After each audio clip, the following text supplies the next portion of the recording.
Hello అండి, welcome back to my channel. ఈరోజు మన వీడియోలో కమ్మటి రుచితో కాకరకాయ కారం ఎలా చేయాలో ఈజీగా చూపించబోతున్నాను.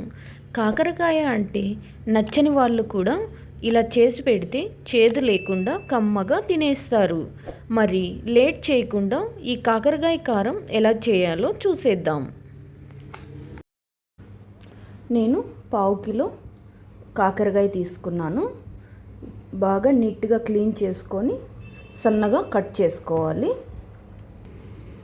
చూడండి, ఇలా పల్చగా రౌండ్గా కట్ చేసుకోవాలి. మందంగా ఉంటే క్రిస్పీగా ఫ్రై అవ్వవు.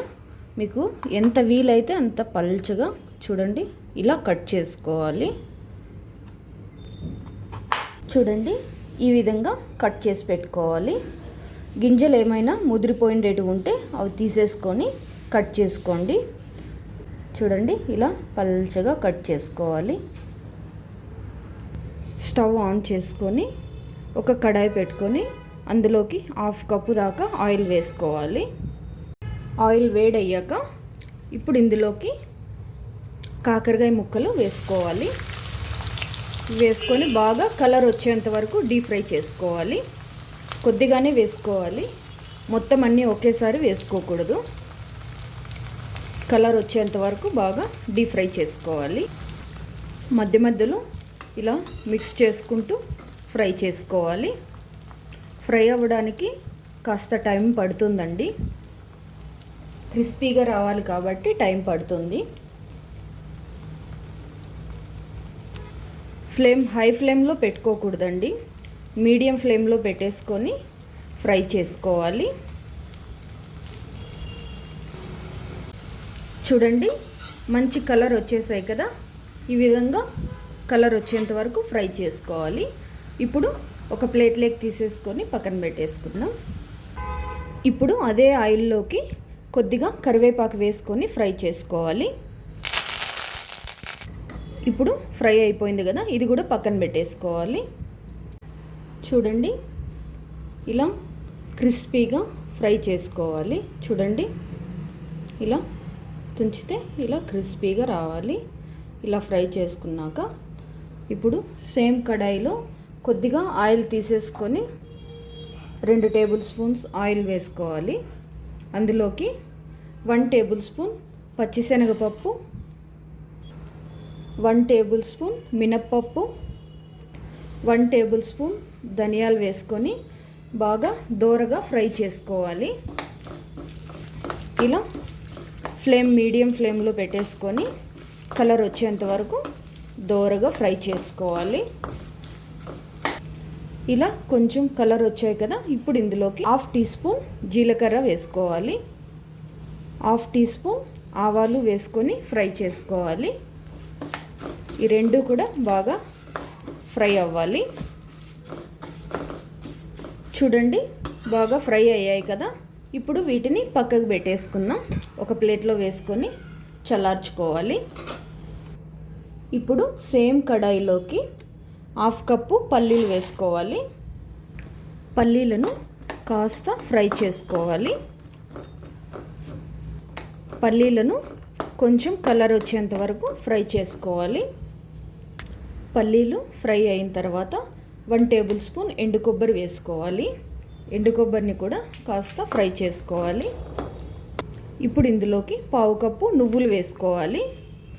నువ్వులు వేయడం వల్ల కారం పొడికి మంచి టేస్ట్ వస్తుంది, హెల్త్కి కూడా చాలా మంచిది. నువ్వులు లాస్ట్లో వేసుకొని ఫ్రై చేసుకోవాలి. చూడండి, ఇప్పుడు బాగా ఫ్రై అయ్యాయి కదా. ఇప్పుడు స్టవ్ ఆఫ్ చేసేసుకొని ఇందులోకి ఒక నిమ్మ సైజ్ అంతా చింతపండు వేసేసుకోవాలి. ఇలా వేసేసుకొని ఒకసారి మిక్స్ చేసుకోవాలి. చింతపండు వేడికి మగ్గుతుంది. ఇప్పుడు పూర్తిగా చల్లారనివ్వాలి. ఇప్పుడు మిక్సీ జార్ ఒకటి తీసుకొని అందులోకి దినుసులు మొత్తం వేసుకోవాలి. వేయించి పెట్టుకున్నాం కదా, ఆ దినుసులు వేసుకోవాలి. అలాగే పల్లీలు నువ్వులు వేయించుకున్నాం కదా, అవి కూడా వేసేసుకోవాలి. ఇప్పుడు ఇది మిక్సీ వేసుకుందాము. ఇలా మిక్సీ వేసుకోవాలి. చూడండి, కొంచెం బరకగానే మిక్సీ వేసుకోవాలి. ఇప్పుడు ఇందులోకి ముందుగా ఫ్రై చేసుకున్న కరివేపాకు కొద్దిగా వేసుకోవాలి. హాఫ్ వేసుకోండి, ఇది పక్కన పెట్టేసుకోండి. ఇప్పుడు మిర్చి పొడి వేసుకోవాలి. మీ కారానికి తగినట్టు వేసుకోండి. నేను 2 టేబుల్ స్పూన్స్ వేస్తున్నాను.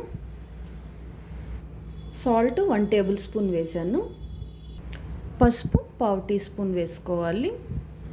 ఇప్పుడు ఈ కారము, పసుపు, సాల్ట్ మొత్తం బాగా మిక్స్ అయ్యేటట్టు ఒకసారి స్పూన్తో ఇలా మిక్స్ చేసుకోవాలి. ఇలా మిక్స్ చేసుకుంటే మసాలాలు బాగా మిక్స్ అయిపోతాయి అన్నీ. చూడండి, ఇలా మిక్స్ చేసుకోవాలి. ఇప్పుడు ఇందులోకి ఫ్రై చేసి పెట్టుకున్న కాకరకాయ ముక్కలు వేసేసుకోవాలి.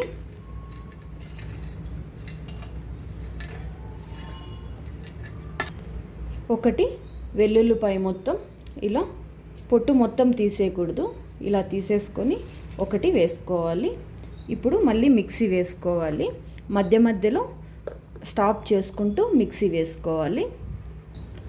చూడండి, ఇలా రెడీ అయిపోయింది. ఇలా మిక్సీ వేసుకోవాలి, బరకగానే వేసుకోవాలి. మధ్య మధ్యలో నిలుపుకుంటూ మిక్సీ వేయడం వల్ల పొడి పొడిగా వస్తుంది, లేకుంటే ముద్దగా వచ్చేస్తుంది. చూడండి, ఇలా పొడిలాగా చేసుకోవాలి. ఇప్పుడు సర్వింగ్ బౌల్లోకి తీసేసుకుందాం. ఇప్పుడు చివరగా కొద్దిగా కరివేపాకు ఉంది కదా, అది కూడా వేసేసుకోవాలి. ఇలా వేసేసుకొని ఒకసారి మిక్స్ చేసుకోవాలి. మన కాకరకాయ కారం రెడీ అయిపోయింది. ఇలా చేసిన ఈ కాకరకాయ కారం పూర్తిగా చల్లారాక ఒక గాజు సీసాలో స్టోర్ చేసుకుంటే 3-4 నెలల వరకు పాడవకుండా ఉంటుంది.